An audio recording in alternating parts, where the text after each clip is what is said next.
Fala, meus queridos, começando mais um episódio do AroCast. Hoje, tema que muitos de vocês gostam, tema que traz muita gente para o mercado financeiro, não só de cripto, mas todo o mercado que é day trade. Então, como viver de day trade? E para isso eu vou trazer um profissional da área, ele que realmente é day trader profissional, não só do mercado tradicional, mercado cripto, e vai falar um pouco melhor aí, um pouco da trajetória dele. Então, seja muito bem-vindo, Julião. Júlio, nosso day trade profissa. Não é fácil não, meu querido. Bom, boa tarde, galera. Como ele falou, meu nome é Júlio, né? Eu sou day trader profissional. Atualmente eu tô na Financial Move, né? Fazendo a sala de trades ao vivo. Mas eu vou contar um pouquinho de como é a minha história, né? Eu era CLT durante 15 anos na Toyota. Aí em 2019 entrei pro mercado financeiro. Comecei no básico, né? Como todo mundo começa. Aquele basiquinho, aquela... A carteirinha de ações e tal. Aí em 2020 veio o Corona Crash. Aí eu vi meu patrimônio, ó, cair mais de 50%. Aí eu falei, putz, e agora? Onde eu fui me meter? Aí eu comecei a estudar melhor, vendi um outro carro que eu tinha, comprei mais ações. Aí no final de 2020 foi quando melhorou, né, a questão das ações na Bolsa Brasileira, né? E onde deu uma alavancada no patrimônio. Eu continuei estudando, comecei o mercado de opções, porque eu era CLT, então eu não conseguia fazer day trade durante o dia, né? Que eu trabalhava durante o dia. Cara, isso aí é engraçado, porque muita gente trabalhava comigo, o cara adorava o mercado financeiro, falava, puta, eu quero viver um dia. E ele era CLT e no final das contas ele fazia o intratrade. Então tinha um horário que ele fazia ali das 6 horas, né? É. Era das 5, 6 horas, que ele pegava para fazer algumas operações, mas limitava muito ele. Então, é porque a Bolsa Brasileira ela abre 9 horas da manhã. E fecha 5, 6 horas, depende do horário de verão. E normalmente as pessoas trabalham das 8 às 5. Então, e aí o cara ficava lá e doido. Como vai fazer day trade? Mas isso eu lembro na época do escritório ainda. Quando teve home office, aí ele falou, pô, legal, eu posso dar uma olhadinha. Isso. Mas que negócio, você não tá concentrado, também tem um erro, né? Tem uma chance. Não dá pra você focar em duas coisas ao mesmo tempo. Porque o day trade ele é muito rápido. Normalmente você opera em gráfico de 5 minutos ou de 2 minutos no mercado tradicional. De cripto até 15 é o ideal. Então, não dá pra você ficar no home office ali trabalhando, atendendo telefone, mandando e-mail. E todo mundo sabe que é reunião atrás de reunião. Reunião, isso. Okay. Então, aí eu comecei nessa parte de opções, né? Continuei, quer dizer, nas partes de opções. Aí eu pegava essas minhas ações, usava ela como garantia, criava estratégias de opções para poder rentabilizar mais. Aí eu comecei a estudar a parte gráfica. Aí eu comecei a me aprofundar mais na parte gráfica e comecei a montar posições de swing trade junto com as opções e minhas ações que eu tinha. Então eu juntava todo esse para poder rentabilizar. Aí eu fui pegando gosto por gráfico, aí chegou essa questão do home office, aí eu comecei a fazer uns testes, aí comecei a olhar o Forex. Porém o Forex eu não gosto muito, eu prefiro a Bolsa Brasileira e a criptomoeda. Sim, até explicando pra galera aí, você falou swing trade, day trade, né? Quais seriam as diferenças? São praticamente 4 nomes, né, que tem. Seria o scalp, que é uma operação bem mais rápida. É, operação de segundos, no máximo 1 minuto. Cara, é o craque do craque. É o craque é o que o pessoal gosta aí. Os cracudos gostam muito aí. A gente brinca que é o craque das cripto, porque é um gráfico extremamente rápido, adrenalina. O day trade, swing trade e position, né? Aí tem essas diferenças, né? O scalp, como a gente falou, né? É essa questão de segundos, no máximo minutos. Day trade é quando você abre uma operação e encerra a sua mesma operação no mesmo dia. Pode levar, sei lá, minutos, horas, mas tem que ser encerrada no mesmo dia. Swing trade é quando você carrega essa posição por mais de um dia, pode ser semanas, meses. E tem também a position trade. Há quem fala que isso aí é um swing trade. Que position trade eu considero mais como um hold. Isso. É um hold com alvos pré-determinados. Isso. Ele traça os alvos, que nem o hold tradicional, ele compra lá e esquece. Espera subir, quando ele achar que tem que vender, ele vende. O position não. Ele compra, ele segura até um determinado ponto. Ele já meio que fala, daqui não passa. Ali, e assim, ele seria o mais próximo de um hold. Isso. Mas ele tem já falando ali, já deixou a ordem, ou se conseguir ou não, né? Já posicionado. Comprou Bitcoin, Aí o cara quer vender Bitcoin em 70 mil dólares. Vamos falar, Sim. próximo, 69, onde bateu. Ele já deixa uma posição lá de venda, então, de certa forma, ele pode até levar, deixar um que é hold, que ele vai eventualmente rompimento. E é estratégia, né? É que position normalmente ele prefere realizar e esperar uma próxima correção para poder se posicionar de novo. Exatamente. O hold já não, ele já fica durante a correção Ele vai comprando. E O vai hold ele vai comprando. acumulando a mais do que ele quer corrigiu, levar. ele compra mais, ele não realiza. E tem o cara que faz o DCA, né? Que é aquela Isso. compra fracionada, faça sol, faça chuva, eu vou comprar. Se o Bitcoin, você pensando aí no período que estava na baixa, o Bitcoin chegou em 2022 para 15 mil dólares, vai, próximo, 15 mil e pouquinho. Então a gente viu o cara comprando lá, mas ele compra toda semana. Mas também quando fez 24 mil, ele continuou comprando. Digamos que ele compra toda semana R$100 de Bitcoin e não quer saber, né? Tem até uma estratégia legal de DCA, né? Passando aí pra galera aí. Que nem que agora que a gente tá vendo uma recuperação do mercado. A gente tava num bear market bem severo, de né? 2022. Aí agora tá dando uma recuperada. Aí a pessoa fica naquela dúvida, pô, e se eu comprar e ele cair? Ou se eu não comprar e ele subir direto? Então, você pode fazer um DCA tanto para trás quanto para frente. Tipo assim, se ele rompeu uma resistência, ele tende a subir mais. Então, você pode comprar ali naquela resistência, ou um pouco para cima, entendeu? Para você não deixar de comprar. Eu lembro, acho que era o A2 falava, nunca 100% comprado, nunca 100% vendido. Isso. Assim, não adianta não comprar ou não comprar, meu amigo. Seja, não precisa ser tão Radical, direto, né? nem direita nem esquerda. Vamos lá, compre um pouquinho. Sim. Você tá confortável no preço de hoje? Acho que subiu muito. Tá, então compra um pouco menos. E aí deixa um capital para se realmente ele cair. Então, quanto você compraria nessa zona de preço? Aí é bom o cara dominar a análise gráfica. Que ele começa a fazer essa visão, né? Que é o que você estava comentando agora. E para você, qual foi essa grande... Até então, você era um investidor como era. Eu tinha uma noção de análise gráfica. Especulador, eu sabia né? Muito especulador, porque a gente olhava gráfico, a gente tinha uma noção de uma leitura, mas não era aquela coisa, nossa, eu sei, rompeu por causa disso. Não, era meio no olhômetro, né? Era no olho. Você via como uma linha, mas não é uma linha, é uma região. Você tem que ver como uma região. Pô, o que faz para confirmar que rompeu ou não? O que precisa? Exatamente. Então aí existem ferramentas, tal, que você consegue monitorar e acompanhar. E até então você era um investidor do mercado tradicional que fazia compras e vendas, investia achando que as ações iam valorizar, mas não utilizava. E aí quando você estudou, ou começou a estudar análise gráfica, né? O que realmente mudou? Você falou, cara, me achei, agora eu consigo saber o que eu tô fazendo, né? Eu comecei que nem a gente tava falando de realizar lucro, né? Eu comecei a realizar lucro em pontos importantes. Que antes, no começo, eu deixava passar e caía naquele que falou, corrigia, voltava e eu ficava no 0 a 0, diminuía meu lucro. Sim. Tipo assim, aquele lucro tava lá, mas não era meu, porque eu não realizava, eu não colocava.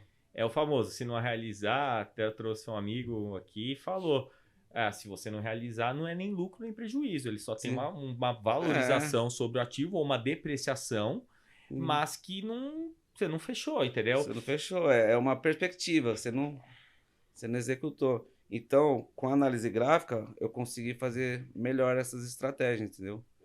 Tanto para realização de lucro, quanto para montar estratégia de opções. Que nem eu me posicionava nas opções no preço que realmente eu achava que eu deveria vender. E caso não vendesse, eu ficava recolhendo o prêmio das opções e dividendos, JCP, que é o juros sobre capital próprio, né? Que tem nas ações. Legal. Aí depois eu comecei o day trade em home office, aí... Esse é que eu queria te perguntar, porque aí foi um caminho sem volta? Foi. Mas aí você já dominava a análise gráfica, né? Sim. É diferente, você Tanto já que tinha. Foi em 2021 que eu me aprofundei mesmo em análise gráfica e comecei a me preparar para largar o CLT, preparar financeiramente. Tanto que em 2021, acho que no final de agosto, julho, mais ou menos, eu larguei o CLT e estou até hoje vivendo só de mercado financeiro. Sim. Especificamente day trade. Legal. Mas é legal falar isso porque a gente conversa assim, e muita gente tem a mesma história. Sim. Então o que é legal até para passar para a galera, eu mesmo, foi no mesmo ano que eu acabei saindo da CLT e entrando, na verdade eu ia empreender em outros negócios, mas acabou que quando eu conheci o mercado cripto, comecei a estudar análise gráfica, consegui entender, eu vi uma grande tinha uma oportunidade. E sempre foi um assunto que eu gostei. E aí entendi a tecnologia, toda essa parte, então foi bem bacana pra galera que quer realmente mudar. Quem não quer sair da CLT e trabalhar com investimentos como um todo. Mercado financeiro, seja cripto, mercado de ações, não importa. Tem que ter o conhecimento. E aí, o que a galera faz? A galera vai logo de cara no day trade. Infelizmente, é o mais comum que a gente vê. E aí, aquela pesquisa que sai que 97% dos day traders não tem resultado. E só 3% que tem. O que você atribui? Porque assim, a culpa eu falo, acho que a gente concorda, deixa eu até falou antes. Não é do day trader, não é o day trade que é o problema. O que você vê sobre isso daí do pessoal realmente, que sabe que a grande maioria não tem sucesso? O que você vê que atribui realmente para isso? Depois eu faço uma consideração do que eu acho, mas queria saber a sua opinião e o que seria o caminho correto para a pessoa. Então, é que as pessoas, elas vê o day trade como um caixa eletrônico. Ele acha que é só chegar lá, clicar, comprar e vender e vai ter lucro. E não se preparam. Meu, day trade é a Fórmula 1 dos investimentos, velho. Você pode alavancar muito rápido seu patrimônio, mas também você pode levar ele muito rápido a zero. Que nem a Fórmula 1. Se você bater, a chance de você morrer é grande. Só que você acelera muito mais do que um outro carro comum. E é a mesma situação no day trade. Você vai mais rápido, mas também tanto para alta quanto para baixa. Você pode ir para zero. Então, o ideal é você se preparar, começar a estudar bem a análise gráfica. Caso você queira largar o CLT, você se preparar financeiramente uns 6 meses. No mínimo, eu ia perguntar isso das pra suas você, contas. porque essa jornada do cara sair da CLT é uma coisa que é a mais simples e porém não é feita, que é a reserva de emergência. É a reserva de emergência. E tem 2 pontos. É a reserva de emergência para 6 meses e o capital que você vai operar. Exatamente. Tem que ser um capital que você aceita perder. Então, ou seja, você não pode ter dívidas. Você não pode ter financiamento, você não pode ter financiamento de carro, casa, esse negócio. O ideal é não ter. Só os seus gastos de consumo normal, do seu dia a dia, tal, escola, carro, essas coisas. E em cima desse capital que você definiu para você operar, você fazer um gerenciamento, né, tanto para quanto você espera de lucro, quanto você aceita perder diariamente ou semanalmente, mensalmente, depende de qual aplicação que você vai querer fazer. Sim. Porque exatamente essa consideração. O pessoal entra no day trade porque é operação que fecha no mesmo dia. E se o cara tiver lucro, ele vai ter lucro naquele dia, um dinheiro rápido. Porque abri a operação agora, fechei. Mas também o contrário é verdade. É o contrário, é verdade. E a galera começa pelo day trade, que no final das contas é, como se falou, a Fórmula 1, é o alto nível do trade. E a galera não entende, porque ela não começa fazendo operações, entendendo o mercado, ele já vai direto pro day trade. Então pensa que você vai entrar, vai corrida de atletismo. Você vai para os 100 metros rasos e ter o Usain Bolt do seu lado, meu querido. Você não vai ganhar. Não que você está competindo contra a pessoa, mas você não tem o preparo. Você tem que fazer um preparo primeiro. Faz uma caminhada, participa da corrida de 5K, 5km. Começa pelo position, swing trade. O swing, inclusive, eu gosto, né? O que a gente tá falando, né? O position, ele pode ser, de certa forma, um swing. Quem chama? É um roldzinho. Mas assim, começa pelo básico. Faz arroz com feijão. Você gostou, estudou, você tá se dedicando, vai evoluindo, vai entendendo o seu perfil. Se é um cara mais agressivo. Imagina, o cara é... Vou dar um perfil. O cara é funcionário público, investidor de CDB. E o cara vai pra day trade. Não vai. Não é do dia pra noite. Pode ser que esse cara... Isso que você falou é um ponto importante. Primeiro você tem que identificar qual que é o seu perfil, né? Se é o conservador, moderado, agressivo. Tem que ver qual que você se enquadra. E dependendo desse seu enquadramento, aí você vai ver a modalidade que você vai buscar operar. Se você é um cara mais moderado, o ideal seria um swing trade. Exatamente. Mas de qualquer forma, acho que o ideal é começar pelo swing trade.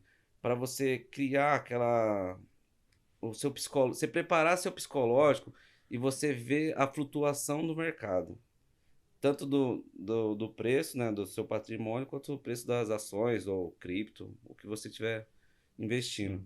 Concordo. E muito mais do que análise gráfica. No day trade, se você começar direto nele, você vai acabar criando uma certa ansiedade. Porque você, pô, tô na operação, o negócio tá ali muito rápido, você, pô, nossa, já tô tanto negativo, aí você vai ficar naquela, fecho ou não fecho? Continuo ou não continuo? Então você não vai ter uma maturidade, assim, do psicológico de aguentar essa oscilação no mercado. E eu lembro você mesmo comentando sobre isso ano passado, no Uhum. começo do ano passado, Sim. eu não consigo ficar com essas operações em aberto. Porque eu E tava gera muita acostumado com o ansiedade. day trade. E aí você, quando você foi, né, que aí É, pro mercado, você falou, eu não consigo fazer o swing porque tô acostumado, você não tava com aquele, foi um preparo. Seu Foi quantos preparo. meses aí pra você realmente falar, não, tô tranquilo, se é hoje ou É, amanhã, não me importa. sim. Demorou, né? Ô, demorou. Pra poder se abrir a operação e dormir e deixar ela aberta. Exatamente, Pô. porque, até é uma crítica minha, tá? Principalmente com esses grandes nomes, não vou falar só das pessoas, eu vou falar das empresas aí. Grandes empresas de portais de notícias que tem, né, uma corretora por trás e tudo mais, eles começaram a fazer, na pandemia, né? Cursos de day trade. Era o caminho para Era o colocar. caminho. Por causa da ganância. Porque vai pegar a ganância da galera, vai Uhum. colocar, dinheiro pode ser feito no dia, e pode. Eles não estão Pode. mentindo que pode, só não somente vai. Só que o preparo do cara, primeiro, é conhecer o mercado, né? Então, entender mercado, ciclo de mercado, entender a análise gráfica e ter um preparo, horas de tela e preparo psicológico. Sim. Tem uma jornada. E como foi no começo para você, que você estava falando aí da sua história, quando você começou, mas como foi esse começo no day trade? Depois de você analisar gráfico, sofreu bastante a parte psicológica, como que foi? Você fica... O controle emocional conta muito, velho. E você tem que tomar cuidado porque você pode se auto-sabotar. Sim. Às vezes você cria um plano, né, de trade, que é o ideal todos fazerem antes de começar, ter seu plano de trade, gerenciamento, e seguir a risca. Independente se o negócio oscilou muito rápido, pô, tô perdendo muito, você tem que prever isso antes. Para quando você entrar numa operação, você conseguir controlar o seu emocional. Porque senão, velho, até a gente brinca lá que o pessoal fica fazendo preço médio, não sei o que, até fala esse preço médio, né, que os caras ficam fazendo. Meu, isso aí você acaba comprometendo seu capital e pode levar até sua banca inteira. Infelizmente, a gente conhece pessoas que perderam. Fizeram. A gente conhece Sim. pessoas e com pessoas com preparo. Por isso que a gente fala que não é só. São várias etapas, né? Eu acho que a primeira é o conhecimento do mercado, Sim, que é seria o técnico. é o técnico. E Preparo aí o técnico. técnico, exatamente. O conhecimento do mercado, que é o macro, vou falar de macro. Sim. Então, um conhecimento macro, assim, que você vai ter aquela visão, sabendo qual é a dinâmica do mercado, como que ele funciona. E aí, isso que a gente está falando de mercados, a gente nem especificou. Tem mercado tradicional, Sim, mercado cripto, tem mercado mercado de cripto. opções, Forex, que você falou. Então, assim, tem muita margem, ou tem muita oportunidade para o cara entrar de acordo com o perfil dele. O Forex é mais agressivo até que... É mais agressivo. Mais até que cripto, é muita alavancagem. É muita alavancagem, tem muita questão de spread também. Às vezes você entra numa operação, você já entra tipo muito para frente, você já tá negativo. Então o preço tem que ir muito a seu favor para você ir pro 0 a 0. Então, Sim. Às vezes não é tão viável o Forex. Mas sim, tem algumas que dá para operar que não tem tanto spread. Sim. O mercado também, o americano também é legal. O Nasdaq e o S&P, esses dois eu gosto muito. É que eu gosto, day trade, eu prefiro operar mais índices. São índices brasileiros e esses índices americanos, né? O Dow Jones, S&P e o Nasdaq, que são os que eu prefiro. As referências aí do mercado. As referências, é. Foca no bom. Foca no bom. Vira especialista. E outra, tudo que você for operar, for ações, cripto, verifica a liquidez. Importante. Muito importante, porque não adianta você vai pegar uma valorização de 50%, mas você não consegue sair. Aí se você fecha mercado, seu preço volta lá pro 0 a 0 ou negativo. Mas eu tinha um lucro de $100 na operação, só que se você vendesse aquele preço e não varrer o livro de ofertas, né? Isso. Isso a gente fala muito pra galera, porque querendo ou não, principalmente no meio cripto, né, que depois a gente entra no detalhe, mas tem algumas corretoras com menor liquidez, moedas Sim. e corretoras. Então, Moedas e corretoras. a moeda já não tem muita liquidez, a corretora tem menos liquidez ainda, e a galera, quando vai fechar mercado, às vezes ela tá com uma banca alta. E o que acontece? Ela vai Sim. varrer, então o preço estaria ali, para quem não sabe, né, essa parte seria praticamente o livro de oferta, isso existe, né? O preço que está lá. Então, vamos pensar que eu tenho uma ação, um ativo, ação, cripto, qualquer coisa valendo um dólar. E aí tem pessoas vendendo por 99 centavos, 98, 97, 96, 95, ou seja, essas ordens de vendas que foram, de compra, na verdade, e a de venda por 1,2, 1,3, ou seja, cada 1 centavo para mais ou menos, ela vai entrando no livro de oferta no registro. Quando ela faz esse registro, se você entrar no mercado, ela vai varrendo o livro de ofertas até completar aquela 100 que ela quer. Isso, até completar a quantidade que você quer vender. Vender, comprar. Então, toda a ordem, muito cuidado para os investidores, que a gente fala, muito cuidado para que vocês não comprem a mercado, quando for principalmente num volume muito pequeno, cara, não vai mudar muita coisa. Se tem Bitcoin comprando $100, cara, não vai mudar muita coisa. Mas se você for numa outra moeda... Vixe, se não tiver liquidez... E aí a galera daí fala, essa corretora é muito ruim. Eu falei, mas o que você fez? Eu cliquei aqui em Take Profit. Eu falei, meu amigo, vamos lá, Take Profit, a ordem é mercado. Bateu, levou. Pior que é. Talvez não take nada de profit, meu amigo. Não tem nada de profit. Take no profit. E outra coisa que você falou é a questão das taxas, né? Verificar a taxa da corretora que você vai utilizar. Tem corretora que fala que é taxa zero, quando você vai ver...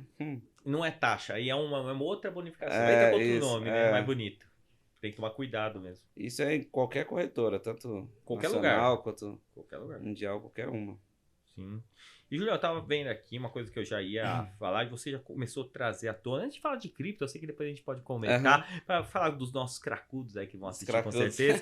A gente brinca aí dentro da comunidade, que é o pessoal, como eu falei, é o pessoal que gosta de operação. Aquele cara que tá lá 24 horas operando, que quer qualquer coisinha, tá lá se alavancando, a gente chama eles carinhosamente de cracudos, né? Nossos cracudos. Os viciados. Os viciados em trade. E realmente, essa explicação pior que é verdade, né? O Tassi fala muito... Há uma liberação, né? É endorfina que vai liberando uma sensação que às vezes o cara tem que operar. Ele tem que operar para realmente ter aquela sensação. Mas também, se o cara toma muito prejuízo, o cara fica borocochô. Tem os dois lados, né? Bate a bad, né? Do cracudo. E também tem muita questão da ganância, né? Muito.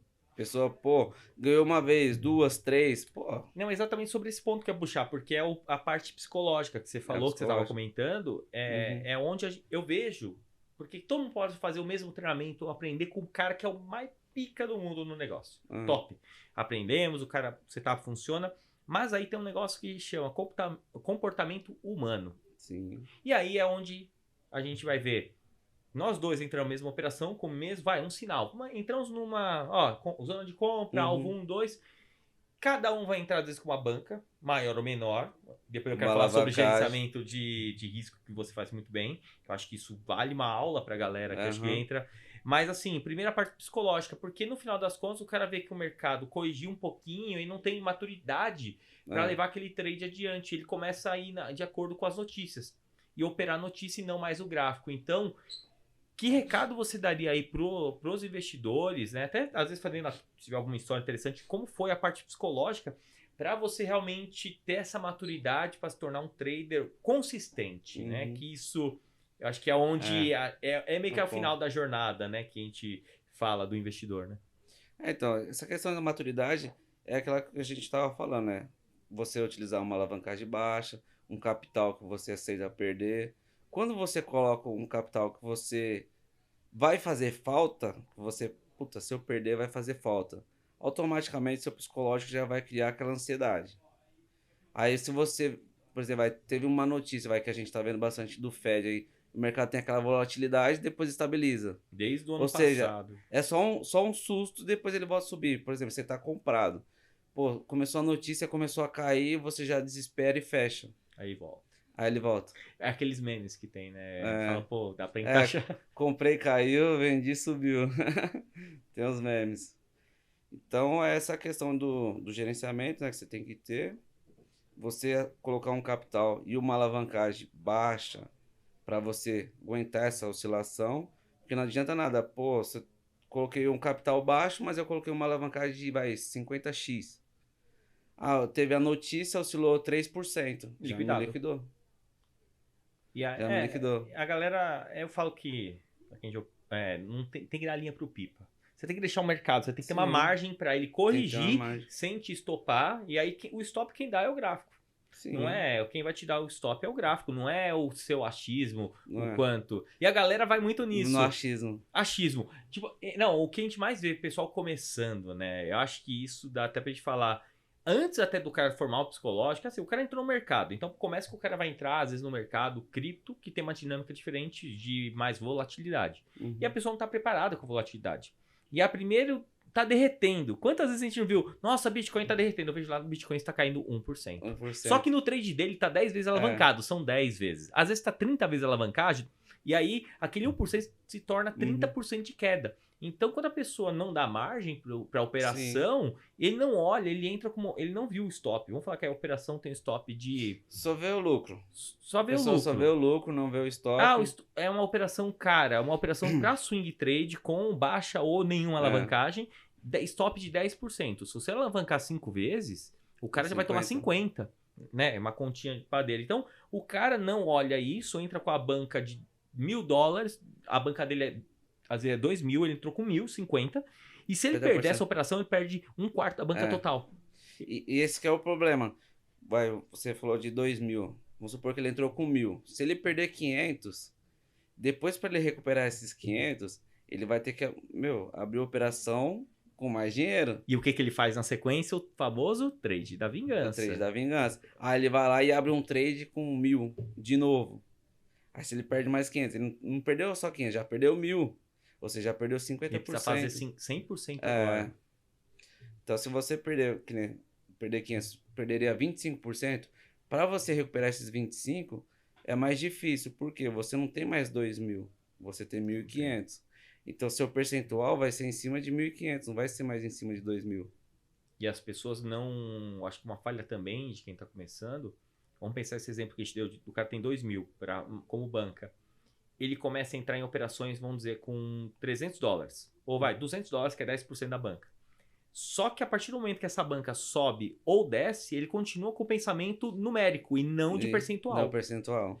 Teoricamente, se ele ficou com uma banca de 1.000, ele teria que entrar com 10%, seria 100. Para ele manter o gerenciamento. E as pessoas falam, não, vou entrar com $1.000, vou entrar sempre com número. E o número depende, né? O que a gente fala, não é. E outra coisa que eles fazem também bastante, que eu vejo, as moedas que eles gostam, eles entram com mais dinheiro.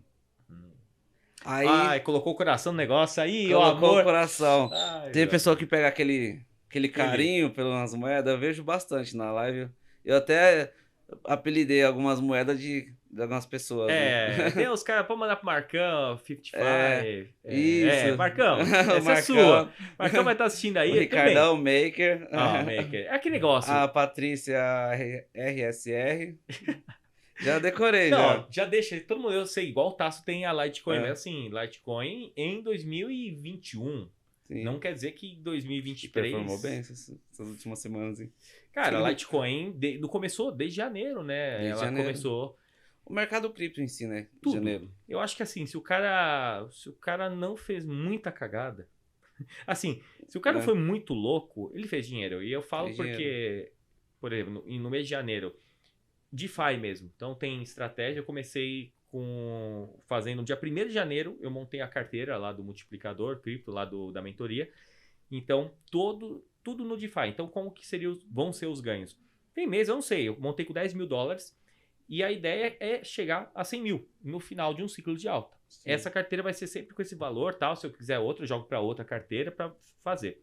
Mas voltando, montei. Então, eu tive ganhos de quantidade de cripto, que eu ganhei com as estratégias do DeFi. E também ganhei com a valorização. E essa carteira no dia 1º... Então, as taxas são em cripto. Então, eu aumentei a quantidade. Então, eu ganhava uma, jogava para stake, outra jogava para a própria pool, aumentava daquela bola de neve.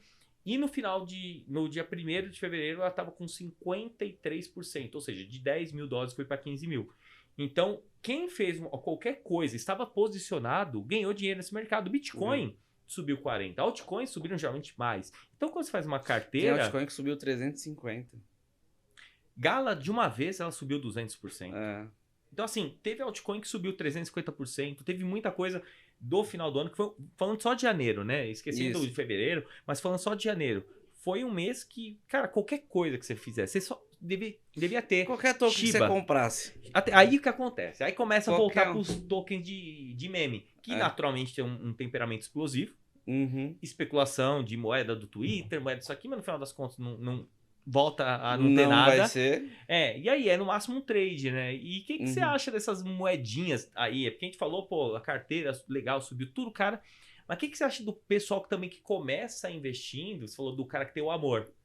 Mas e o cara que tem o amor por moedas que não tem um projeto validado, meme coin? Meme coin. O que você falaria para esse investidor? Pode até focar para a câmera, falando diretamente para esse investidor. Primeiro, separa seu patrimônio, monta uma carteira com ativos mais sólidos, né, que seria o Bitcoin, Ethereum, os mais tradicionais. E separa um capital de risco, que você aceita ir para zero. E esse capital de risco você colocar nesses tipo de tokens, né? Fazer operações mais arriscadas, né? Aquela alavancagem mais alta. Que nem eu até costumo falar com o pessoal da live lá, que a gente faz day trade lá. Separa um caixa para você fazer day trade e um caixa para swing trade. Por quê? O caixa de day trade você vai se alavancar um pouco mais, você vai fazer mais operações.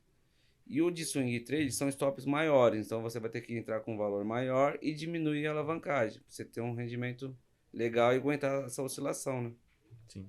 Então, o ideal é separar, né, essa caixa do day trade e do swing trade, caixa de hold para as moedas mais sólidas e o caixa que é para tiro, porrada e bomba, né? Que é para poder você pegar esses tipos de tokens que tem um potencial ou que você vê um potencial grande e tentar se alavancar nele. Sim. E o que a galera não faz, a galera quer começar e... Eu também, quando eu comecei no mercado cripto, eu comecei com uma cripto que não era uma shitcoin de verdade, assim, é um projetinho mais arriscado. Tanto é que... Uma geminha. Uma geminha.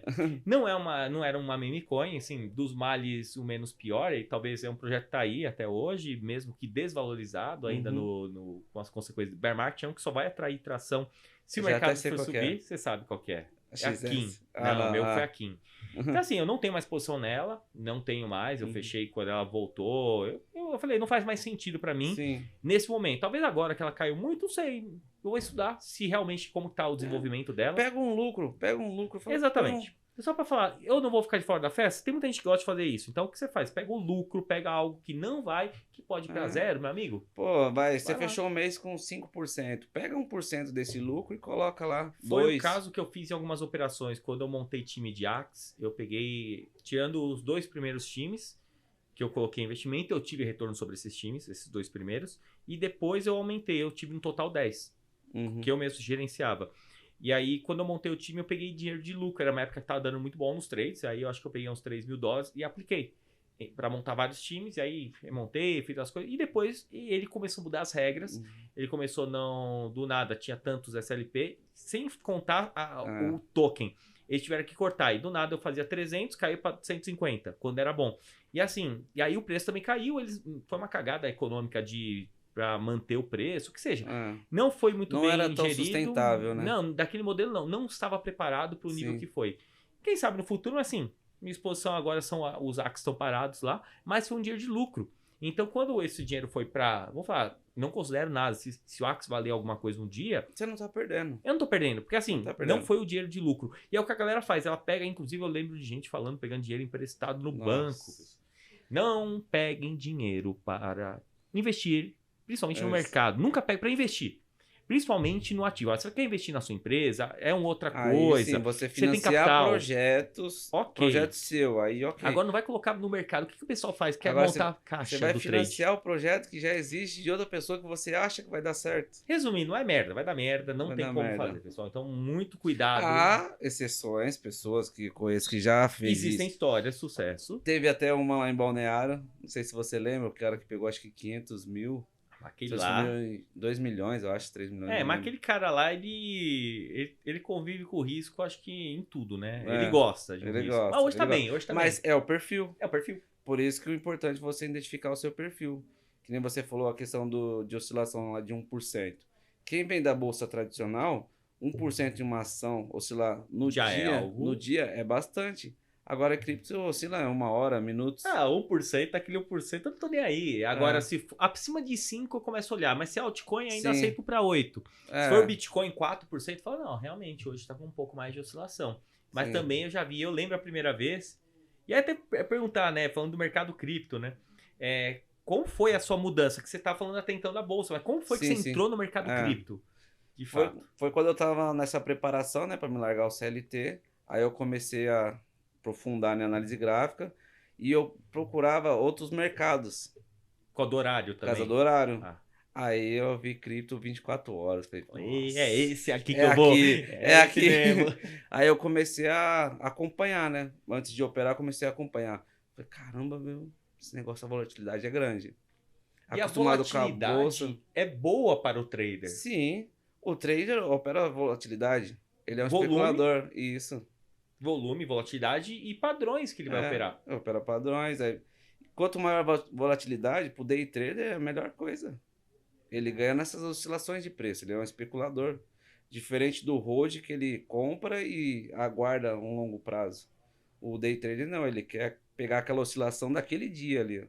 Ele quer tirar vantagem daquela oscilação. Então, por isso que é bom a gente estar falando negócio de liquidez, né? E a volatilidade.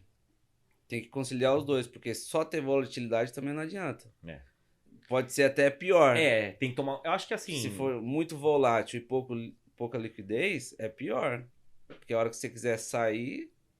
Por exemplo, a gente consegue classificar dentro do mundo cripto, né? Bitcoin, Sim. Principal ativo, uma volatilidade menor. Na segundo patamar, a gente já coloca um Ethereum. Seria uma volatilidade um pouco maior. É a Vale e a Petro da carteira tradicional. Mas que mesmo assim, pro cara que não aceita risco, eu falei aquele cara tradicionalzão, para ele o Bitcoin já é muito volátil. Inclusive, quando eu tava falando com o Glauco aqui, ele trouxe o dado. Sabe qual que é a volatilidade do Bitcoin em percentual? Assim, é de 81%. Ou seja, o Bitcoin, que é o menos volátil do mercado cripto, é 81%. Tem outros que eu não sei nem, é 99%. Tem mais. E aquele 1% vagabundo ainda do outro lado, né? É verdade. E como foi pra você entender essa dinâmica do mercado? Porque, beleza, legal pra trade, bacana, 24 horas, mas é uma dinâmica diferente. Então, quando você chega até... Eu lembro a primeira vez que eu tava comprado e tava olhando antes de dormir, aquela famosa olhadinha antes de dormir. Sim. E eu tava como hold, não era uma operação aberta pra trade. E eu entrei, eu vi o patrimônio assim caindo 20% em 20 minutos. Eu vi 20% em 20 minutos. O patrimônio. Detalhe que eu estava comprado praticamente em 1 a 2 projetos só. Então, naturalmente, se caísse 10, ia 10. Se eu subir 50, ia subir 50 também. O patrimônio tava tudo comecei numa só. Aí eu falei, não. Da mesma maneira que eu falei, cara, que coisa de louco. Aí eu falei, tirou o sono. Porque eu nunca tinha visto isso. Sim. Da bolsa, eu falei, cadê o circuit break dessa porra? Cadê? Pra poder cortar, o circuit break? Então, assim, eu falei, na bolsa eu lembro do dia lá do Covid. É o Corona Crash. Corona Crash. Parou, vamos tomar uma vinha, ia lá pro café, discutia. E todo mundo, que assim, acabou. Todo mundo lá era investidor de certa forma, do mercado. Sim. E todo mundo falando, entrando no site. Resumindo, a produtividade foi lá embaixo aquele dia, mas parava. E o mercado cripto não. E aí, como foi essa loucura? Então, o do mercado cripto eu ainda não estava posicionado no Corona. Eu entrei no mercado cripto... Eu entrei em 2021. No começo de 2021, mais ou menos. Então, eu não peguei esse Corona, essa queda brusca que teve, né, do Corona no mercado cripto. Eu peguei na bolsa. Eu não peguei, eu peguei essa daí, foi naquela que o Bitcoin bateu a primeira máxima histórica em março, abril, não lembro se é março ou abril.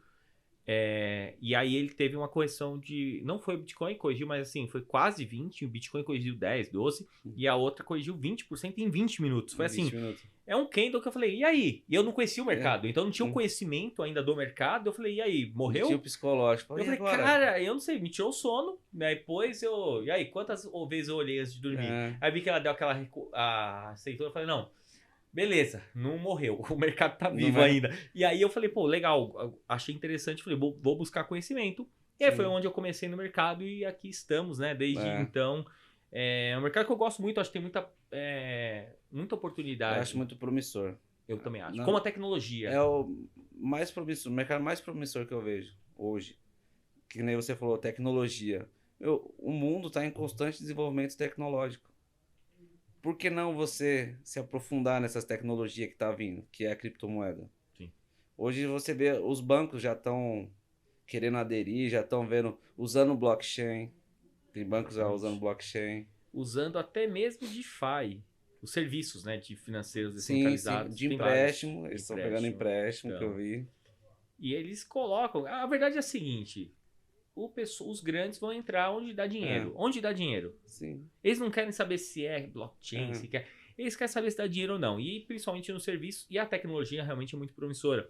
E o legal vai ser, como eu falo para todo mundo, quando a gente tiver a utilização de blockchain no nosso dia a dia, sem saber que está utilizando. Sim. Como a Visa vai utilizar para processar transações do cartão utilizando o contrato inteligente. Ou seja, uma transação altamente programável, não vai depender de alguém autorizando ou não, vai ser algo pronto, vai escrito ali em códigos, né, na blockchain, e vai fazer isso aí automaticamente. Você não vai saber que é blockchain, você só vai utilizar e ela vai estar processando de uma maneira descentralizada, vamos assim dizer. Sim, um livro aberto, todo mundo pode ver. Exatamente. Isso que é uma questão de pessoal tenta barrar muito cripto, mas não vai ter como. Só é uma questão muito política. Exatamente. Por quê? Porque essas transações vão ser abertas. Então, todo o que eles fazem nos estados aí, a utilização do dinheiro, vai estar lá. Qualquer um pode ver. E aí, é viável para eles? Eu não vou lembrar o nome. Em fevereiro de 2023, teve um grande nome aí. Eu não lembro o cara, se ele era ligado ao Fed. Um grande nome aí do mercado financeiro, falando sobre o Bitcoin. E a crítica dele foi, o Bitcoin está atrapalhando o Fed. Na verdade, o Bitcoin vem para ser uma saída ao que o Fed faz com, falar assim, com o dólar, né? Então, o grande ponto é que o Bitcoin vem para realmente solucionar alguns pontos que o dólar, né? Principalmente a parte de inflação. Então, se a pessoa entende que realmente ele não vem para atrapalhar, ele vem para melhorar o sistema financeiro, trazendo inovações, principalmente de imutabilidade, né? Um dinheiro finito. É que o Bitcoin nada mais é que um meio de pagamento. Ele é uma moeda. É uma moeda. Criado para ser uma moeda, na verdade. E é uma moeda que você pode ter a custódia dela sem você imprimir o dinheiro e pôr debaixo do colchão. Que nem a gente falou, teve aquela questão do Collor lá, que, rapoto das poupanças. Se você tem Bitcoin e você põe na sua wallet, sim, e inclusive... Pode acontecer o que for, foi o que aconteceu. Você é dono do seu dinheiro. Com o pessoal, principalmente na Rússia, quando teve a guerra da Ucrânia. Rússia e Ucrânia, na verdade. Quem tinha dinheiro em corretora, até mesmo Bitcoin, ou dinheiro em banco, ou qualquer coisa foi confiscado pelo governo. Porque... confisca porque estamos em guerra. Se eu precisar de guerra, vou precisar de armamento, vou precisar de mantimentos. E só quem tinha cripto, qualquer seja Bitcoin, Ethereum, qual seja, na sua carteira que conseguiu realmente ter, né, a cripto para um bem que pôde levar, mesmo que ele tenha, se ele tiver a chave na cabeça, as 12, 24 palavras, ele compra uma Ledger, uma Trezor nova e ele conecta aquelas 20. Ele conecta lá e recupera a carteira dele. Então você vê como o ponto, eu até falei já, até foi uma vez com meus pais e com outras pessoas que passaram com problemas aí no plano Collor.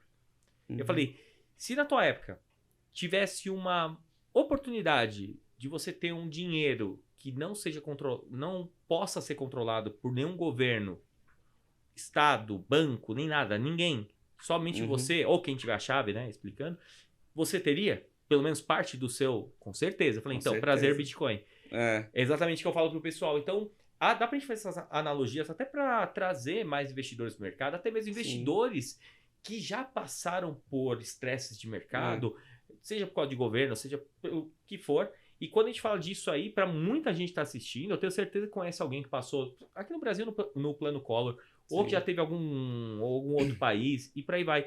Isso é muito importante. Saber que nós temos hoje, 2023, uma saída. Para que seria você conservar seu patrimônio, você ter poder sobre o seu patrimônio, né? Exatamente. Porque o dinheiro no banco, é só um número. É um número. É um número. E aí? E é onde a gente fala, né? Até, eu sei que não é sua especialidade, mas eu queria saber a sua opinião por cima ali. Quando a gente fala da utilização da blockchain para serviços financeiros, que no caso é o DeFi. No caso é o DeFi. Para quem não sabe, DeFi são serviços financeiros na blockchain. Vem de finanças descentralizadas. E tudo que você cria na blockchain, no Ethereum e outras blockchains são aplicações descentralizadas. Ou seja, são protocolos. Isso tudo não tem uma empresa controlando, o governo controlando, é tudo por algoritmo. Então você consegue ter serviços como de empréstimo, colocar liquidez em uma corretora. Então você pode conectar uma carteira, ter em dólar, em stablecoin, por exemplo, você comprou com P2P, transferiu direto, e você pode trocar por Ethereum. Então você pode trocar por tokens direto, sem ter que passar por uma Binance, uma corretora centralizada. É uma forma, né, de descentralização de poder, mas eu quero saber o que você acha dessa parte, mesmo não ser da sua área, você vai o cara do trade, mas como inovação tecnológica, que é o que você estava falando, das empresas vindo para esse mundo. Sim. É que né, você falou de meio de pagamento da blockchain. Nem, por exemplo, você utilizar um banco. Hoje, se você for fazer um TED, um DOC lá, você paga uma taxa. Agora, na blockchain, você transfere ali direto ali para a pessoa e você não tem que ficar pagando esse monte de taxa. Você não depende de um banco para intermediar. Você manda... Eu posso mandar para você pela wallet aqui direto. Aqui, diretamente. Se quiser. Tamo aí. Então, isso facilita muito para tudo, né? Eu concordo. Acho que é tecnologia. No final das contas, o que eu gosto de comparar muito com o pessoal é falar da tecnologia. Quando a gente fala de cripto, a gente está falando do mercado de tecnologia. E o primeiro ponto é a gente pensar muito como a internet nos anos 90. Pega aquele vídeo do Bill Gates, inclusive assistam aí, pode jogar. A internet de escada. Aquela época, mas pensando, ele explicando... Que não é da minha época, eu ouvi falar. Não, eu ouvi falar com aquele barulhinho lá que fazia depois da meia-noite. Mas beleza. Aquele ICQ ainda, né? ICQ, nossa. Web 1.0. Web 1.0. Depois a gente viu realmente, né? A gente pegou essa fase. Mas é legal você pegar a entrevista do Bill Gates pro David Letterman no programa. E ele, com o papel dele de entrevistador, ele ficava brincando, mas... Para isso nós já temos o rádio. Para isso nós já temos o não sei o quê. Então ele falava de uma forma brincadeira para chamar a atenção da galera. E no final a internet é o que é. Assim como a tecnologia, a blockchain pode ser tão disruptiva. E não quer dizer que seja que... Porque a blockchain eu acho que vem para ficar, que algumas criptos vão. Inclusive, perguntar o que você acha de alguns tokens como... Aí é opinião mesmo, né? Eu vou falar alguns aqui. Sim. Vamos mandar 5 aqui para você. E aí eu deixo em aberto. Ripple, XRP, como token. Porque... Não vejo muito fundamento nela. Porque ela também é um meio de pagamento. Só que... A tecnologia é muito boa, mas o token não atrai muita... E é centralizado, tem toda essa questão. Isso.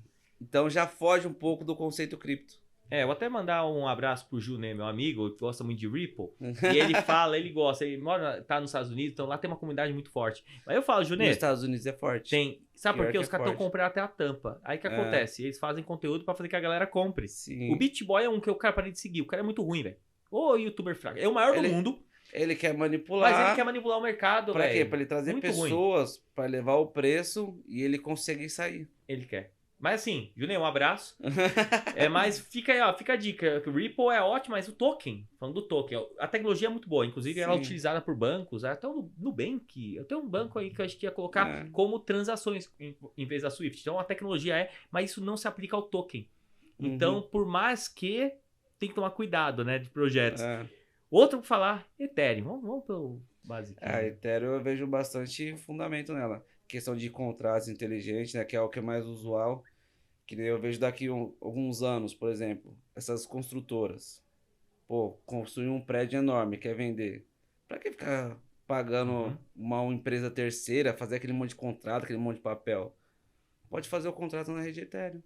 Automaticamente paga, não tem risco de calote. Sim. A pessoa pode até deixar a garantia lá se ela tiver. E os contratos faz tudo na blockchain. Bom. Isso é uma das utilidades da Ethereum, né? Sim. Não sei se você vê mais nelas assim. Eu vejo na mesma linha. Eu acho que a Ethereum, como falou, o Esse Bitcoin... foi um exemplo, né, Não, mas eu falo, o pessoal chama o Bitcoin como ouro digital. Porque ela é aquela cripto que pode ser uma reserva de valor e tudo mais. E o Ethereum, diferente do Bitcoin, ele é um ecossistema, ele é uma plataforma para você criar aplicações descentralizadas.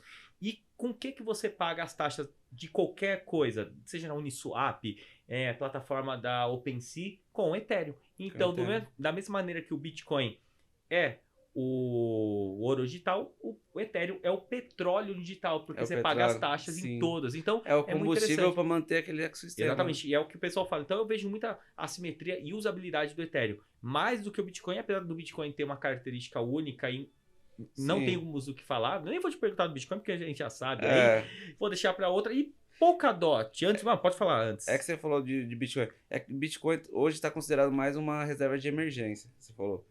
E o Ethereum já entra numa classe um pouco diferente, né? Já de A ecossistema. blockchain com outra utilização. Isso. E o Ethereum eu vejo uma escalabilidade bem maior, né? O Bitcoin, teoricamente, é aquilo lá e não vai Não, ele vai mudar. Ele continuar, vai vai ganhar continuar. valor. Eu acho que assim, Isso. ele se prova com o tempo. É. Eu vejo mais como um meio de proteção o Bitcoin, eu acho. Nem, por exemplo, você tem na carteira, pô, é um ativo que não vai oscilar tanto. Então você tá tendo a sua reserva de valor ali. Sim. O Ethereum já é um hold especulativo, que você quer a valorização dele. Porque ele não é uma reserva Sim. igual o Bitcoin. E aí tem outras questões do Ethereum também, que diferente do Bitcoin, ele não tem O Bitcoin foi criado para ter 21 milhões, ser finito. Sim. O Ethereum ele não tem um número finito. Porém, com as atualizações que estão rolando, Uhum. vamos falar do 2021, começou a queimar Ethereum com as transações Sim. e ele começou a ter uma queima. Então, dependendo de quanto é o gas, né, da rede, queima mais ou menos. Quanto mais cara a taxa da rede, mais Ethereum estão queimando. Eu acho que em Waze, né, que é a unidade de medida a próximo de 30, um pouquinho menos, já começa a ficar deflacionário, principalmente pós-demerge. Então a gente começa a ver que são gerados menos Ethers tokens, né, que era gerado 2 a cada bloco, que é a cada 15 segundos, ou seja, cada minuto 8 Ethers token, né, ETH. E a gente vê que depois do merge, a gente consegue ter muito menos momentos que o Ethereum é deflacionário. Então, em alguns momentos, com a taxa está muito baixa da rede, Sim. a gente tem mais do que tinha, mas ele começa a ter essa característica deflacionária, Deflacionário. que pode, inclusive, ser diferente do Bitcoin, que é finito, o Ether pode diminuir. Então, hoje a gente pode ter uma quantidade de tokens Sim. e daqui a um ano a gente vai ter menos. Então, ele Vai ter teoricamente vai valer mais. Aí sim, Vai valer deflacionário. Diferente do Bitcoin, que vai com uma inflação decrescente, mas ainda até os 20 Sim. milhões há uma inflação, É. que é 2.140, a gente está falando. Mas a Vai gente demorar. fala que o Ethereum, não estaremos aqui, provavelmente, a não ser que tenha muita. A gente Não, vira não, igual não. Ralph Finney, né? A não ser que a tecnologia avance muito. Eu não boto a fé, não. Não. Então eu quero ver só as coisas avançando, né? Que existam enquanto a gente tiver vida aí. Aham. Mas é isso, é diferente a característica, né? Sim, é bem diferente. E aí a outra que eu ia te perguntar, não vai É, falar nem 5, Polkadot. Polkadot. Polkadot, não gosto tanto, não. Eu vejo bastante pessoal falando bem dela, mas eu não vejo ela com tanto potencial assim. É muito. Eu brinco que ainda é muito de nerd, porque é um negócio, É. até mesmo as carteiras. Eu gosto. Eu acho pra Sim, mim um sim. projeto legal. A proposta eu acho interessante, né? De Polkadot, de trazer interoperabilidade entre blockchains. E isso Sim. é o que não acontece Ele hoje. quer juntar as blockchains Elas não se de conversam. redes diferentes, né? É muito boa ideia, mas assim, não é algo para curto prazo, né? Que a galera quer, e Polkadot pra esse ano? Eu falei, cara, não teve a menor ideia. Lembrando que em dezembro vão desbloquear vários tokens da Polkadot de 2 anos É. do CrowdLoan. Então a gente deve ter, não acho que Polkadot, acho que tem uma simetria boa, mas também não acho que ela captura ainda tanto valor como ela Sim. poderia pela ideia. Acho que a Acho ideia que ela precisa entregar muito ainda. Então, por isso que ela tem uma simetria muito grande, porque É. ela pode ter um risco-retorno. É igual ao Cardano. Não sei se você ia falar dela. Se Você entregar Agora eu tudo vou que querer. promete, meu, tende a valorizar muito. E eu torço. E a Polkadot também é a mesma coisa. Se ela conseguir unir essa interpolaridade dessas blockchain, pô, vai ter um valor. Cara, e eu já estudei sobre Cardano para fazer vídeo e tudo mais. Assim, a ideia dela é fantástica. Assim, é com o Charles Hoskinson, né, que é cofundador do Ethereum, tem uma credibilidade, tem comunidade. Então, é isso que ele fala, assim, a gente fala fazendo piada. Hoje eu não tô com posição em Cardano, eu não tenho. Mas é uma que eu fico de olho dependendo da evolução, porque ela continua não entregando, mas pode ter uma simetria muito grande. Sim. E o que você acha Se ainda? entregar. Você investe. Então, é aquele capital de risco que eu falei, entendeu? Talvez. Esse tipo de. Que nem é especulativo. Se ela não entregar, ela pode ir para zero. E a Polkadot também. Se ela não conseguir fazer o que ela tá prometendo, também pode ir para zero. Então aí você pode usar aquele capital de risco, de lucro. Por exemplo, você fez lucro em trade, por exemplo, ou em algum hold que você realizou parcial.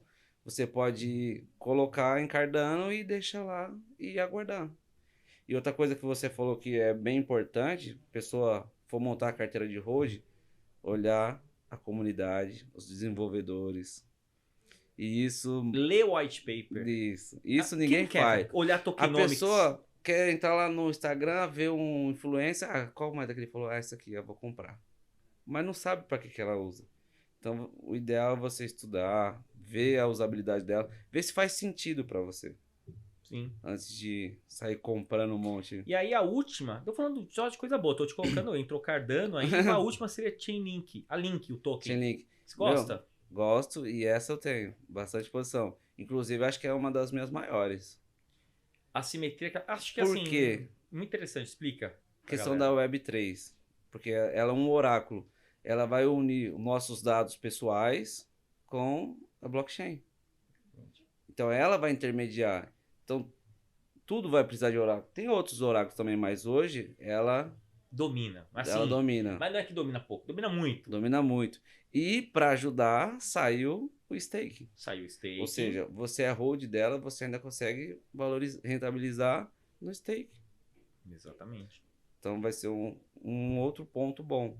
Outro que eu gosto também é o Uniswap. Vai ser bom também quando ela tiver também essas recompensas, né, que ela tá... Aí é meio polêmico, porque a Uniswap pode, só que se ela coloca a recompensa, o provedor de liquidez ganha menos, ele vai para outro protocolo, que vai pagar mais. E aí ela vai começar a não ser a maior. Então é muito delicado, é praticamente uma decisão do Fed ali de entre economia e isso aqui. Então hoje a Uniswap, do jeito que ela é a maior DEX, corretora descentralizada, mas ela não tem essa grande captura de valor, mas talvez com o mercado de NFTs pode ser. Então ela pode talvez dividir as recompensas do token, né? Não sei, são ideias que estão sendo eles precisam desenvolver alguma estratégia aí para tentar deixar sustentável. Captar mais clientes, né? E ter uma forma sustentável. Sim. Acho que é para todos os tokens, tem que ter usabilidade no geral. Sim. Tem que ter um incentivo ali, né? Pra você... Por isso que eu gosto de alguns protocolos aí que me seguem nas redes, sabe? Aí voltados até para DeFi com incentivos, porque distribuem as taxas da rede. Ou os tokens colateral. Exatamente. Tem muita coisa. Isso é legal. Julião, pra gente já ir agora para uma reta mais final aqui. Uma reta mais final. Já falou aí dos projetos. A gente falou de 6, inclusive. Falou 5, mas foram 6. Assim, são bons projetos. A ideia de eu trazer, eu não quero trazer projeto porque não cabe a nós falarmos de projetos. Você tá falando de projetos já consolidados no mercado, que pode ser que amanhã não existam. Então, a gente tem o risco. Mas depois pode aparecer um projeto novos muito melhor. Mas é legal saber, falar pra galera, comece pelo básico, pessoal, não quer inventar moda, acho que o grande ponto é deixar isso aí. O básico. Mas, o básico funciona. Arroz com feijão. Isso. Básico ali. É o básico. Depois você, como você falou, vai tomando.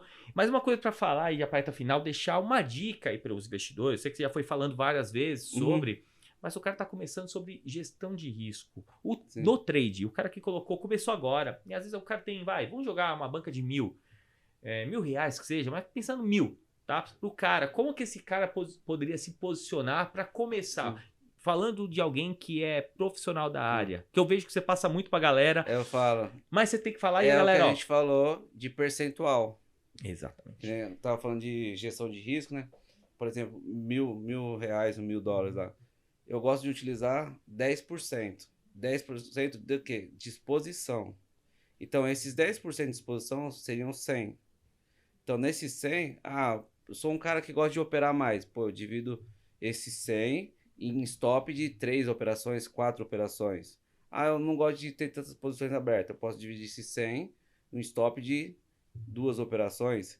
E em cima desses stops, aí eu vou analisar o trade. Aí vamos supor, tem um stop de $50. Aí o stop do gráfico é 5%. Pô, para me perder $50, eu posso usar uma alavancagem de 10. Sempre com contas. Isso, porque a galera entra só no que a gente falou, no valor. 100, 100, 100. Mas às vezes o stop é muito caro e o 100, que ela, em uma operação pode perder 10 e na outra pode perder 30. Então é relativo o 100. Isso. E procurar sempre manter, a gente falou lá, a moeda que gosta de colocar mais, coloquem o mesmo valor. Não peguem amor por operação. Trade é trade. Você quer ter amor pela moeda? Você faça hold. É bom. Trade. Faça hold. Trade é trade. Não tem que ter esse amor. Então, por exemplo, você montou 2 operações, com stop de 50. Pô, se uma deu stop, você perdeu 50. E outra coisa, o risco-retorno no mínimo 2 para 1. Por quê? A gente tomou um stop aqui de 50. Na outra operação, se deu gain, eu ganhei 2 vezes. Ou seja, se eu perdi 50 nessa, eu ganhei 100. Eu errei uma, acertei uma. Tô com um lucro de 50. Eu não posso acertar uma e ganhar a outra e ficar negativo. Não pode. Não faz lógica, não tem lógica. É aí onde cai aquela questão de colocar valor maior ou alavancagem aumentando o seu stop, né? Fugindo do gerenciamento e acaba saindo no prejuízo. E, Júlio, isso aí é sensacional, porque a galera não faz. E, Não pessoal, faz. tá gravado. Depois vocês voltem. Vejam aí certinho, porque isso é muito importante. Você foi falando ao longo, É o né? principal. Aqui a gente falou várias vezes, picado, mas assim, acho que vale isso daí. Então, É. pense sempre em percentual, né? E não se matem, porque isso tira você do game. Pense em percentual, não se matem Isso. no mercado. E outra, você vai ficar frustrado. Você, pô, eu tô acertando mais do que errando. E tô negativo. Meu, você acaba ficando frustrado. E aí vai o psicológico, aí vai os trades da vingança. Aí você vai querer aumentar a mão para recuperar, você já vai fugir do gerenciamento. E aí foi legal, porque com isso aí você faz na prática, operando ao vivo, na sala Sim. lá, né? Pessoal do grupo VIP. Inclusive, quem tiver interesse, manda mensagem aí. A gente manda, tem um grupo com sala de operações ao vivo com o nosso brabo aqui. E o legal dessa sala, fala aí da evolução em meses, quanto que ela conseguiu, de fato, você entrou com $500, foi, né? Aquela banca. E hoje, em quantos meses, quanto que tá a banca? Acho que tá com 1.800, coisa assim. Pessoal? 6 meses, né? 6 ou 5 meses. 5, 6. Vamos arredondar para 6 meses. 5 e 6 meses, Ou seja, pessoal, quem sabe faz ao vivo. Quem sabe faz ao vivo. E, Julião, deixa aí pro pessoal também, falando dos seus projetos pessoais. Sim, aí que você hoje eu tô com um projeto, né? Tô desenvolvendo treinamento para day trade na bolsa tradicional e de criptomoeda. Por enquanto ainda não tá pronto, mas eu tô fazendo algumas mentorias particulares, né? Pessoas me procuram, eu tenho o conteúdo já preparado, então em cima desse conteúdo eu faço a mentoria ou particular ou em grupo. Não mais do que 4 pessoas, né? Porque acaba... É algo muito dedicado. Porque cada um tem seu tempo. E cada um vai ter sua dúvida. Cada um vai chegar com um nível de conhecimento. Então, se eu colocar 10 pessoas, não vai render quanto renderia para 4 pessoas. Então, vai aumentar o número de aulas, vai atrasar outras pessoas. Então, no máximo 4. E o individual, né? Por enquanto. Aí depois, futuramente, eu vou lançar o gravado aí. Aí vai ter mais o gravado. Pra conseguir passar para mais gente. Isso. Vamos falar de um conteúdo mais para a pessoa. Sim. E um conteúdo mais para entender do mercado. Sim. E se a pessoa quiser, depois ela faz uma mentoria dedicada. Porque o que é legal? A pessoa faz o gravado, tem uma base. Quando ela vem para a mentoria, ela já tem uma noção. Ela já sabe o que vai me perguntar. Ela já sabe quais as dúvidas, quais os pontos. O que ela acha de válido. Alguma estratégia que ela desenvolveu. Ver se eu acho viável, entendeu? Ou eu tentar ajudar a melhorar a estratégia dela. Às vezes é uma dor que ela tem muito específica. Sim. E aí não adianta você querer fazer um treinamento gráfico. Aí tem que ser uma mentoria mesmo, né? Sim. É o que a gente fala. É bem legal e vai pra cima. E é questão de ferramentas também, né? No curso gravado você não consegue passar. É muita coisa. É muita coisa. E assim, para cada um vai ter um setup. Pra quem não sabe, setup é a forma de operar. Então... cada um vai ter um setup e isso vai do perfil. Tem gente que gosta de algo mais simples. Eu mesmo gosto de operar uma coisa mais price action, com poucas coisas, mas que eu vejo que funcionam bem. Então, é um jeito que eu tenho de operar. Então, eu vou na minha linha, para algumas coisas funcionam bem, para outras não tanto. E é o jeito, para outros, eu não faço tantas operações curtas. Então, para mim, o jeito para operar para swing é bom, mas swing não dá para fazer sempre. Tem momento do mercado e por aí vai. Momento. É isso aí. Mas e deixa, por favor, aí as suas considerações finais e suas redes sociais pra galera poder te seguir, te procurar, até pra fazer essa mentoria. Como falou aí, né, pessoal? Pô, começou com $500 em, vamos dizer, 6 meses arredondando aí, já conseguiu chegar por volta de 1.800. E assim, quem sabe faz ao vivo, quem tá lá tá registrado, quem quiser olhar. Tá gravado, tá né? gravado. Tá gravado e por isso que a gente fala. Com gerenciamento de risco, isso mais importante, com gerenciamento, entrando com exposição controlada, em um mercado muito promissor. Então, quem quiser seguir mais, por favor, considerações finais e deixe suas redes. Meu Instagram é julio.marx. Quem quiser saber mais aí, quiser conhecer meu trabalho, pode chamar lá. E fica assim um recado, né? Pessoal, se você for querer entrar nesse mercado, se preparem financeiramente, tecnicamente e psicologicamente. Uma dica, por exemplo, você for começar, separa, vai, sei lá, $100. Faz trades de 10, de $5, para você entender a dinâmica do mercado. Foquem no começo em operar bem. O financeiro é consequência. Não foquem primeiro no dinheiro, que você vai acabar perdendo. Ganância. Então, Cuidado. foquem em operar bem. Depois vem o financeiro. Ótimo. E, Julião, muito obrigado aí pela presença. Obrigado Com você certeza, pelo convite aí. a gente vai conversar bastante aí. Sim. Quem sabe faz um bate-papo um dia mais específico. E comentem, deixem nos comentários, curtiu ou não. Não deixa de deixar aquele like para dar aquela fortalecida aí no podcast pra gente seguir firme e forte. E se quiser me seguir também nas redes sociais, Andrearo, tudo junto, Aro com H, igual nosso podcast aqui. No Instagram e também no YouTube, no TikTok, começando com o conteúdo Arocripto, cripto com Y.